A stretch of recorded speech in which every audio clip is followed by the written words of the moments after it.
Hoje estamos iniciando o segundo episódio com o professor Edmundo Marcelo da Câmara Silveira. O Edmundo, que foi goleiro do Ferroviário, tem uma história brilhante no nosso esporte, também na Paraíba.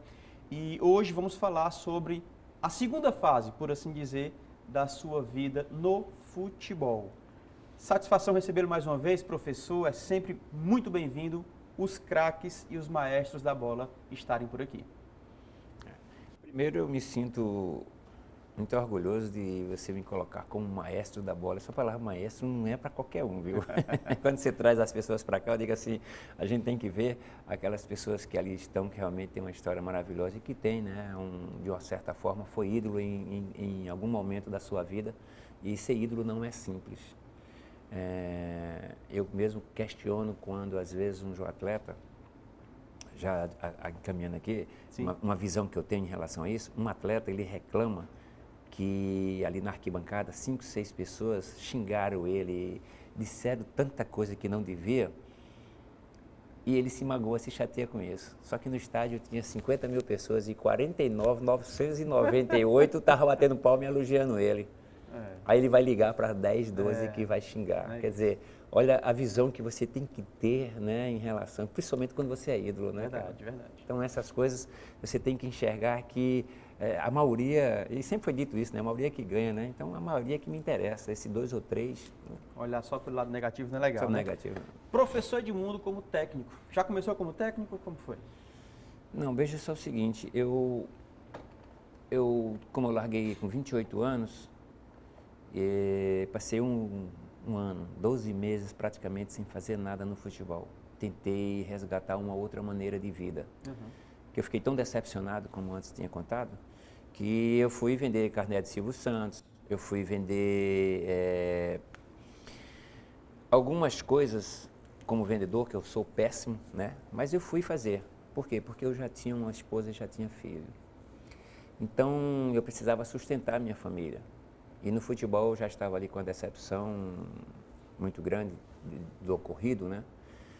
E também a falta de dinheiro, porque naquela época a gente não ganhava e os recebimentos eram sempre assim, 2 meses, 3 meses atrasado. Além de ser pouco, sempre foi assim. Hoje, graças a Deus, as entidades, os sindicatos, as associações ligadas ao futebol começou a pressionar, a cobrar isso e a legalizar essa postura hoje. Então, hoje o atleta de futebol, além de ter um bom salário, como treinador também, ele tem o respaldo, né, dessas associações e sindicatos que os favorece, os ajuda em ter esse crescimento. Então, isso é muito legal, isso é muito interessante, que na época nós não tínhamos. Nós não tínhamos, era te vira, o cara chegava e se não te pagasse também, para você entrar na justiça era muito complicado.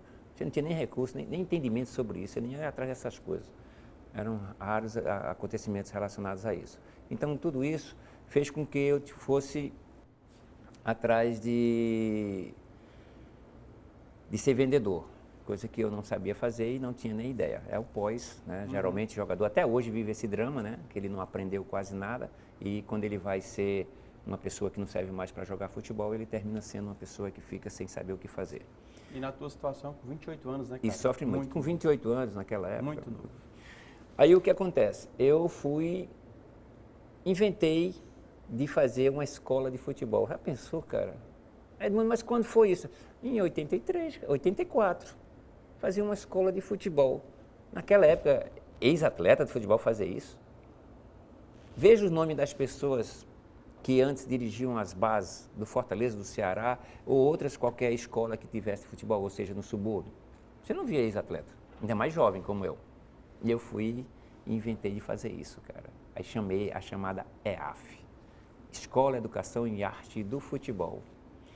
E eu até citava assim, 84, eu botava a data para poder exatamente registrar ela como, né? E comecei a bater porta, falando para um, para outro, tal, para poder juntar uma maneira de dar ênfase àquilo que eu estava fazendo. Mas essa história foi legal porque eu consegui ter 600 e tantos meninos comigo, cara. Foi mesmo? Naquela época, cara. Muita Não tem coisa. quem acredite Muita nisso, coisa. cara. Você olha assim, hoje para você fazer hoje com 100 é difícil, tu imagina com 600.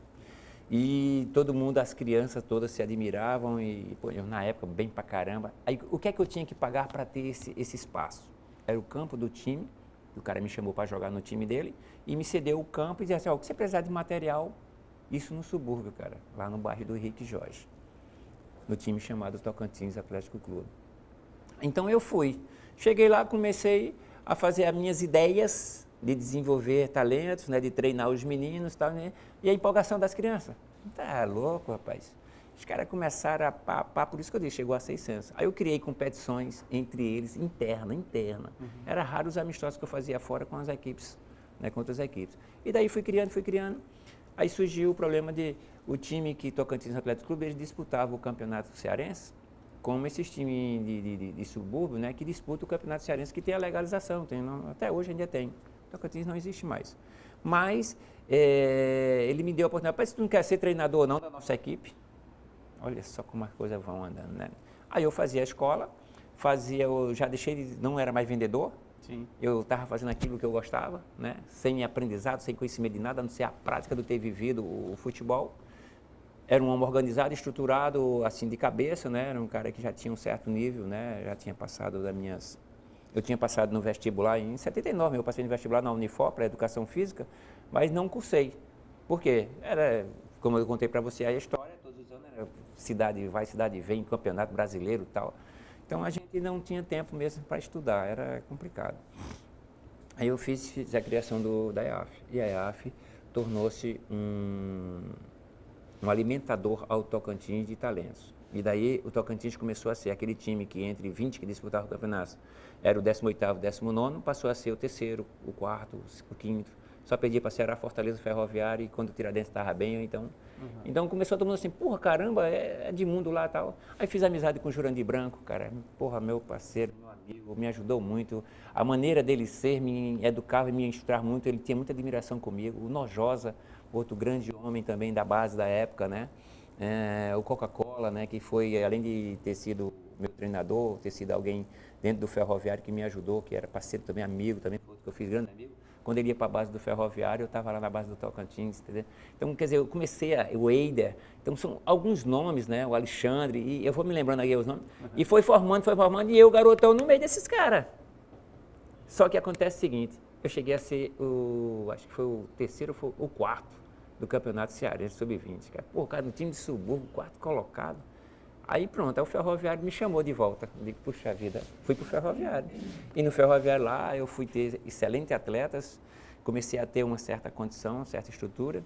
Né? Fui convocado para ser treinador da seleção do estado, que dessa que eu fui como atleta na Paraíba, eu fui também como treinador. Só que acontece o seguinte, na época tinha tanto desencontros, que o presidente disse, eu vou ter que trazer um treinador do profissional para poder te ajudar, porque você é muito jovem e essa turma não dá para aguentar. Né? Esse menino de 18, 19 anos são danados.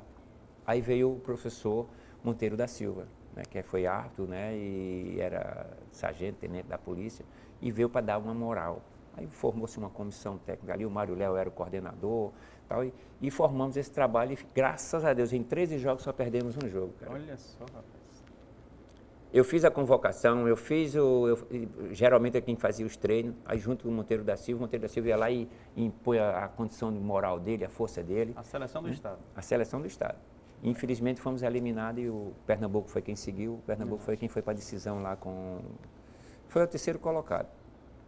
Então o que acontece? Mas nessa época eu convoquei Expedito, o Freitas, o Júnior Lemos, o Osmar, o Lani, Kleber, Félix, só garoto que depois tornou-se jogador de futebol profissional e cresceu, cara. Nossa. Foi muito legal. Para mim, eu guardo até hoje como recordação essa nossa participação. E daí em diante, eu no Ferroviário comecei a trabalhar no Ferroviário e formar jogadores. Aí foi quando abriu a competição na Copa Rio.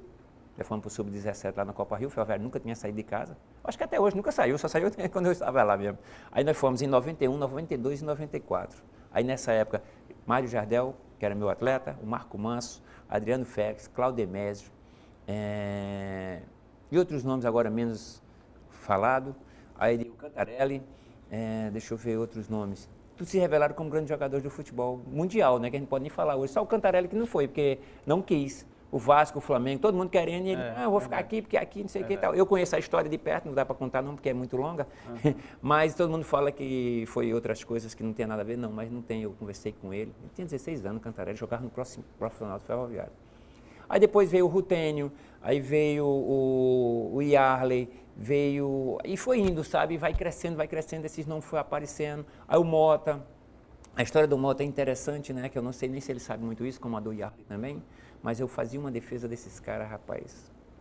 É porque eu agora posso falar, porque já não tenho mais receio nem meio de colocações que a gente possa ter dentro do futebol, que isso causa um problema sério, você falar alguma coisa que... Mas o Yarley, Clóvis Dias, que era o presidente do Ferroviário, pediu para eu apontar o nome, eu apontei Yarley para ele abrir um mercado internacional. Tu é louco, rapaz, um cara desse aí, nem, só quem bota para jogar é tu, só joga no teu time. A gente foi campeão de aspirante em 94 nesse ano. E a gente foi campeão profissional também, desse ano de 94, no Ferroviário, eu era auxiliar técnico, né, do Duel, assumi algumas vezes interinamente. E eu dizia, rapaz, era o Yarley Esquerdinha. Esquerdinha era um baiano. Sei quem é. Aí, veja só o seguinte, eu apontei os dois para ele levar para a Europa. E ele dizia que o Yarley era um jogador que só eu que via, porque os outros treinadores, tudo chegava lá, nunca botaram para jogar. Olha a história do Yarley. Aí você vê o conteúdo, o que esse cara fez de processo de crescimento, de evolução nos clubes que ele jogou. Porra, o cara só não foi convocado para a seleção brasileira, talvez tenha sido uma das injustiças que a gente vive no futebol.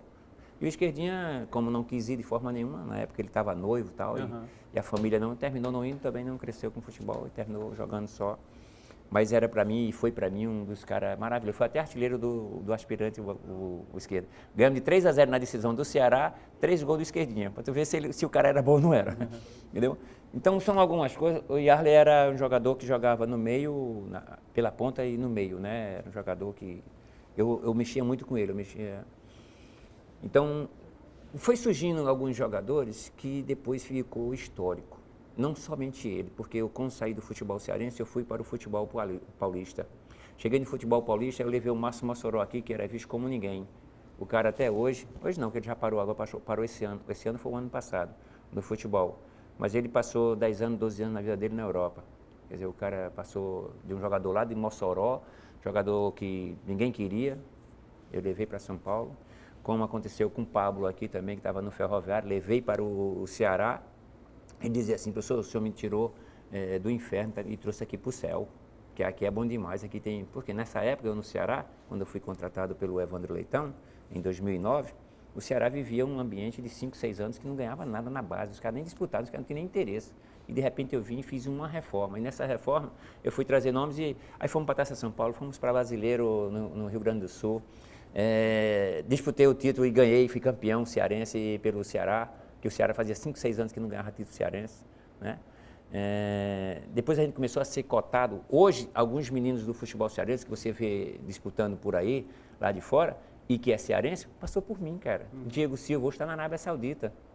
Diego Silva jogou de volante no Ceará, quem levou ele para aí foi Salvador Barbosa, e jogou no profissional do Ceará, depois saiu para ir para Ferroviário, ir para Caucaia, ir para esses times tudinho, e hoje joga na Arábia Saudita, né? É um parceiro, é um amigo, é gente boa, legal. O Arthur Vitor, né, que é Arthurzinho do Bragantino, também começou com a gente lá. Levei o Pablo lá para o Ceará, que eu trouxe do Ferroviário, com essa história aí, ele cresceu, né? Hoje é um nome aí que já foi até convocado para a seleção brasileira. E todos, são muitos meninos, são muitos garotos que estão por aí. Eu vivo com orgulho e com satisfação de ter esses caras como meus amigos e ter dado início de vida neles, para eles, né? E tudo isso que eu estou te falando aqui, eu falava para eles sobre a criação, sobre o desenvolvimento, sobre o crescimento no futebol. Para a Espanha, o Clóvis Dias mandou o Maírton, mandou o Reginaldo. Reginaldo trouxe do Alvinegro para o Ferroviário. Muitas das vezes eles nem conhecem as histórias, o que é que a gente faz por eles, cara, o que é que a gente defende. Tem caras que o diretor diz assim, ó, não defenda, não proteja, que pode cair para cima de você. Quando a gente vai dizer que o cara tem talento, e, não serve, vou mandar embora, não sei o que, eu digo, rapaz, esse jogador aqui, ele é de futuro, é jogador, pô. Aí não, é melhor tu ficar na tua. Às vezes a gente tem que engolir, entendeu? Para você não perder o emprego. Aí às vezes dirigente é isso. Aí o cara se transforma. Hoje o Ceará Sporting Clube recebe muitas transações, né, que são dos percentuais das negociações de jogadores, que foi a gente que brigou pelo cara, a gente foi buscar. Hoje eu sou um defensor, por esses treinadores modernos de hoje, para eles saberem o seguinte, Você é um formador, tá certo? Você é um preparador de jovem, você é um captador de atletas. Você tem que ter um percentual de tudo isso, porque o clube não teria esse grande jogador se não fosse você que fosse buscar, se não fosse você que tivesse o olho de trazer. Então, esses percentuais que hoje o Ceará recebe de 300, 400, 500 mil de uma transição de um jogador, porque a FIFA dá direito e tal, os caras que buscaram eles e que treinaram eles não recebem nada, cara. Não recebem nem um obrigado, entendeu? Eu digo que eu vivi isso. Então, hoje sou um lutador por isso. Eu, quando fui presidente do sindicato de treinadores aqui do futebol cearense, eu brigava por essa situação. Eu fazia questão de, como presidente do sindicato, visitar os times de subúrbio tudinho. Os caras disputavam o campeonato cearense, eu estava lá. Todo sábado, todo domingo eu estava lá na beira do campo. Dava um oi, falava com os caras tudinho. Fazia festa de final de ano, homenageando eles, dando presentes para eles, dando troféus. Ó, você foi campeão cearense, você foi revelador. Aí, entendeu? Eu fazia essas coisas, porque eu queria engrandecer essa classe. Mas, infelizmente, a gente não tem muito retorno em relação a isso, que é uma coisa muito difícil. Ainda mais ser sindicato, aí é que complica mesmo, porque o Brasil não vê isso com uma importância muito grande. E a prova é de que é tão bom, cara, tão importante, que o SAFES, dirigido por Marco Gaúcho, é talvez o maior ou melhor sindicato, né, em relação ao esporte do Brasil. Excelente, fez um trabalho fantástico. Você vê com a importância que é, e os caras não valorizam, cara. Era para os treinadores saírem tudo correndo para lá, pelo amor de Deus, deixa eu entrar, deixa eu me inscrever, ser um participante. Ao contrário, se você não tiver, se você não dar uma contribuição, uma coisa lá, o cara não vai nem lá. Quando eles não sabem que o sindicato é quem faz a defesa, a proteção. Professor, reta final do nosso programa. Desculpa ter estendido aí essa história, mas... Desculpa que é isso, a gente precisa saber de toda a sua história, né? Atualmente, Academia de Futebol Edmundo Silveira. Fala pra gente aí e como é que o pessoal pode chegar até lá. Como eu disse para você, né? É AF, Escola de Educação em Arte e Futebol, 84, tirei o 84 e troquei por Academia de Futebol Edmundo Silveira, EAF. Porque ela continua na minha história. Certo. Passei pelo futebol, dirigi, andei pelo sul, né, Paraná, Manaus, fui em vários lugares como treinador, vários jogadores. Esse jogador Hever, Christian, Vitor, goleiro, que hoje são gerente de futebol, são atletas que estão parando. Foram todos meus atletas, cara. Foram todos os caras que até hoje são meus amigos, né, me recebem quando os clubes vêm para cá, eu vou visitá-los. Então, nisso aí, o que acontece? Eu criei uma escola para dizer assim, se essa época eu formei alguns atletas que tiveram oportunidade, por que não esses garotos de hoje? Então, eu larguei tudo, cara. Eu larguei o futebol por completo para criar um centro de treinamento. Então, hoje a Academia de Futebol Edmundo Silveira fica ali no bairro do Henrique Jorge, Rua Curitiba. Tem um centro, alugo à noite e de dia eu desenvolvo esses atletas. E hoje estou, é lógico, agora já estou com essa mentalidade nessa escola há 3 anos, já estou formando, já criei a empresa que chama CT5. Essa CT5 é Centro de Treinamento 5. Por que 5? 5 modalidades. Aí eu dou curso, dou palestra sobre esses aspectos de futebol, né? E contrato profissionais para dar palestra também nos outros desportos que eu não sou especialista. Então, a EAF, ela forma jogadores e ela está com as portas abertas para enviar os jogadores. Eu fazia isso para os clubes, agora eu estou fazendo para a minha academia. Claro. E com a experiência muito maior, com a maturidade maior, com o conhecimento maior, né? Estou ainda me associando ou fazendo parcerias com algumas empresas ou com alguns nomes que querem estar no futebol, mas não têm a maturidade, a experiência, a vivência que eu tenho e também a bagagem, né? Que, modéstia à parte. Quem desejar apoiar, chegar junto. Procurar nesse número aí, né? Que é 86427542. É meu WhatsApp também. Eu e você, a gente se contacta por ele, né? Se fala. E esse número é um número que eu atendo a todo mundo. E a gente marca, né? Hoje mesmo eu tenho 10 garotos lá, que eu tenho parceria com a academia de musculação, né? Que o garoto, depois dos 14 anos. Só que eu tenho uma filosofia diferente. O que é que os caras fazem? O mundo todo, eu digo porque eu estudo isso, eu dou palestra sobre esses assuntos, cara. Os caras querem, 5 anos, 6 anos, formar jogador. Quer botar os caras para ter responsabilidade. E futebol chama-se responsabilidade, que você só tem depois de certa maturidade. Dos 14 anos para cima, você já começa a ter conhecimento. Os caras querem, com 6 anos, 7 anos, falar de tática, de posicionamento, orientação física, de xingar os meninos. Pô, os meninos são inocentes, eles não sabem nada, eles não têm noção de nada. Quem tem essa experiência, esse conhecimento, somos nós. Eles não têm. Então, você quer cobrar de um cara que não sabe nada. Eu nunca vi isso na minha vida, né? Ainda mais hoje. né?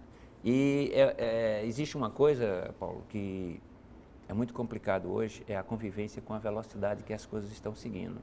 O ser humano, ele não tem uma velocidade física nem mental igual ao que o celular tem. Só que o celular, ele foi criado através do cérebro humano. Então, ele tem uma quantidade X de armazenamento. Pode prestar atenção. A nossa cabeça, quando ela vem muitas informações, o que é que a gente começa a fazer? Se perturbar. Não cabe mais. Eu estou com tanta coisa aqui na cabeça que não dá para fazer. É ou não é? A mesma coisa é o celular. 2 GB, 4 GB, 6 GB. Fechou, meu filho. Você pode botar a informação que quiser, não entra mais. Aí tu acha que a cabeça de uma criança quantos GB tem? Então ela não cabe mais, tu dá informações mais. É por isso que muito menino chega aos 17, 18 anos, larga o futebol, não quer mais nada a ver com o futebol. Porque as informações são muitas. E o giga dele já não suporta mais. Então você tem que deixar para fazer isso nas faixas etárias. Então é uma filosofia diferente, é um pensamento diferente, respeitando as faixas etárias, coisas que a maioria dos preparadores hoje não quer. Só enxerga que a velocidade do celular é uma, meu filho, a velocidade nossa, humana, física, mental é outra. Verdade. Eu não posso acompanhar isso aí. É tanto que você vê o seguinte, sente você está conversando comigo aqui, nós somos 2 homens maduros e que nós temos tempo para dialogar. Traz uma criança para tu conversar aqui. Rapaz, tu não consegue, é porque ela é muito rápida, ela já, às vezes responde até antes de você perguntar. É verdade. Porque ela é muito rápida. Então, é uma coisa que você não pode botar muitas informações que vai criar um problema, entendeu? Você pode, vai atrás da ciência que você vai ver que isso é um problema mental. A criança, o celular tem feito muita coisa importante, mas tem prejudicado muito, principalmente o atleta. Hoje o atleta, para você querer que ele dê resposta como um profissional dentro de campo, é muito complicado, né? O que é que hoje informações nós temos hoje para o jogador de futebol profissional? Ele estuda o quê? O que é que ele estuda que você faz? Nada. Mas ele recebe as informações. Sim, eu não, eu estudo todos os dias. Você até falou sobre eu tenho mais de 100 certificados de cursos que eu faço, de auxiliar técnico, de arbitragem, de treinador de futebol, de treinamento de goleiro e tal. E fora, rapaz, são tantos, tem caras que brincam comigo assim, rapaz, esse cara já recebeu tantos certificados que não tem mais nem, não sei onde é que ele bota tantos. Mas sabe o que é? Informações. É importante. São muito importantes. Capacitação, né? Conhecimentos, Sempre todos tem eles. algo a aprender. E sempre se atualizando, todos os dias, tá certo? Eu tenho uma coisa que eu hoje lamento muito. Eu estou terminando minha faculdade agora de Educação Física, licenciatura, e eu não quero parar, não quero deixar de fazer. Porque para mim, cada vez que eu leio os conhecimentos que a Educação Física mostra, cara, é um universo de informações, cara. É um universo de conhecimentos, entendeu? Não é único e exclusivamente especializado naquele correr. Eu digo assim, ó, quem faz educação física, eu não sei como é que trabalha em futebol, porque dificilmente você tem treinamento de tático, futebol, e são tantas coisas que você, diretamente, futebol mesmo, quase você não vê falar nada. Verdade. Professor, vamos agora para o quadro viral do nosso programa, Debate Pronto, tá? Pois eu não. pergunto algo, falo uma frase, você responde o que vem na sua cabeça também de forma Pois não. objetiva. Roda a vinheta. Vamos lá. Um ídolo no esporte. Um ídolo no esporte. Olha, eu tenho muitos nomes, sabe? Mas um dos caras que eu mais admiro pela dificuldade, por tudo que ele fez na vida, chama-se Mário Jardel Almeida Ribeiro, cara. Coisa linda. Rapaz, aquele cara ter feito o sucesso que ele fez, eu conheço ele desde garoto. Sou padrinho de casamento dele. Sabe? O que o Jardel é hoje, eu lamento muito porque ele fez uma coisa que não devia. Ele não me acompanhou. Se ele faz o que ele faz de sucesso e está sempre ao meu lado, amigos sempre fomos, parceiros sempre fomos, sempre tive com ele em tudo que ele viveu assim, em certos momentos, só não nas grandes glórias, né? Porque você está nas grandes glórias você não lembra do Zé Ninguém. Uhum. Mas em todos os momentos, sou padrinho de casamento dele, vi ele iniciar, fui eu quem dei ideias de como ele crescer diante daquilo que ele fez e venceu, tá certo? Na hora do casamento dele, eu estava lá, conversei com ele, conversei com a esposa. Até hoje nós temos amizade, mas ele não se aproxima de mim, cara, que é o grande erro dele. Porque ele ia seguir um caminho com a grandeza que ele fez, tudo que ele fez, com uma outra postura. Aí ele só se mete, não vou dizer que todas as pessoas que ele se mete, mas só leva ele para o caminho errado. E quando você não é preparado, o Jardel só fez até o primeiro ginásio, cara. naquela época, até o primeiro ginásio, depois não estudou mais. Agora sabe falar inglês, espanhol, sabe falar um monte de idiomas europeus. Por quê? Você convive. Então, para mim, cara, ele ter atingido o que ele atingiu, tá certo? Com pouco conhecimento, com a pouca bagagem que ele teve, para mim... todos esses grandes craques, para mim, ele é o meu... Show. Um goleiro que te inspirou? Hélio Show. Hélio Show, rapaz, ele fazia coisas, ele baixo, né, que ele não era um goleiro, mas na época ele até era grande para a turma, mas em relação a mim, ele era baixo, não era 83, se eu não me engano, 80 e pouco. Mas o Hélio Show fazia defesas que às vezes eu perguntava para ele, Hélio, como foi aquela assim, isso aí chama-se mão de gato, aí chama-se mão de onça, era algumas coisas surpreendentes que ele ia buscar uma bola que já estava praticamente dentro e ele ia buscar, sabe, impressionante. Hélio Show. As malandragens que ele fazia no futebol, se eu tivesse tido a personalidade ou a força que ele teve, teve um jogo que a gente jogou contra o Campinense lá na Paraíba, e ele estava jogando, e eu era o parceiro dele para ajudar ele em tudo. Aí ele dizia assim, Edmundo, pega aquelas seringas, tira aquelas agulhas que eu vou furar essas bolas tudinho, não vai ter jogo hoje não. Ele botava a seringa aqui no dentro, tá? Aí a bola vinha, ele ia buscar a bola, né? Aí o cara chutou a bola para fora, a bola tá seca, furou, tal, não sei o quê. Aí lá veio os problemas. Rapaz, o Campinense mandou buscar, foi na sede dele lá, uma sacola desse tamanho de bola, porque as bolas toda hora furando, aí acharam que era ele, e era mesmo, ele furava as bolas, cara, para poder o jogo seguir. Então são coisas que, experiência, maturidade, aquelas coisas existiam, entendeu? Hoje não, hoje é muito difícil, mas me ensinou muita coisa interessante. Hélio Show. Hélio Um Show. técnico que se tornou referência para ti. Quero ser como esse camarada. Sempre foi, sempre vai ser Tele Santana. Eu tenho um parecido método dele de conversar, de orientar, de treinar, aquelas ideias que o Tele Santana tinha em relação a futebol, de tocar a bola, de trabalhar a bola. Hoje que todo mundo fala daquelas seleções de 82, tu acha que eu não fico feliz, não fico contente? Porque eu tinha aquele estilo, cara. Eu sempre copiei o Tele Santana, do São Paulo, dos outros times. Quando ele foi campeão pelo Atlético Mineiro em 81, né? Em 81 não, em 71. Foi campeão brasileiro em 71 pelo Atlético Mineiro, cara. Tele Santana. Então, eu sempre vinha acompanhando e quando ele chegou no São Paulo, começou aquela grandeza, a meu orgulho. E eu achava que o pessoal, quando falava dele, que era um treinador azarento, né, que não dava sorte nem nada, porque ele pegava grandes times e não conseguia ser campeão. Né? E a seleção nem se fala, Nem né? se fala, Aí depois que ele pegou o São Paulo, cara, aí parece que encaixou tudo ali perfeito, né? Revelou quem de fato é, né? É. Grande Tele Santana. Tele Para Santana. finalizar, um sonho do professor Edmundo Silveira. Olha, o meu sonho é que com esse trabalho que estou fazendo, tá certo? De uma forma bem simples, eu não tenho... É que esses nomes todinhos, se eu for te colocar assim, um nome de garotos que passaram pelo meu trabalho, né? E que hoje me considera, tanto que agora no dia 11 de dezembro, já te convido, dia 11 de dezembro, lá no meu centro de treinamento, eu vou fazer uma confraternização a esses meninos que passaram por mim, não é lógico, os grandes nomes que saíram, que eles nem vêm. Não vou nada, se fosse o presidente da República, ele iria, né? Porque é o presidente da República está chamando. Mas o Edmundo, mas eu estou chamando, né, os meninos para fazer uma brincadeirinha lá no meu centro de treinamento. E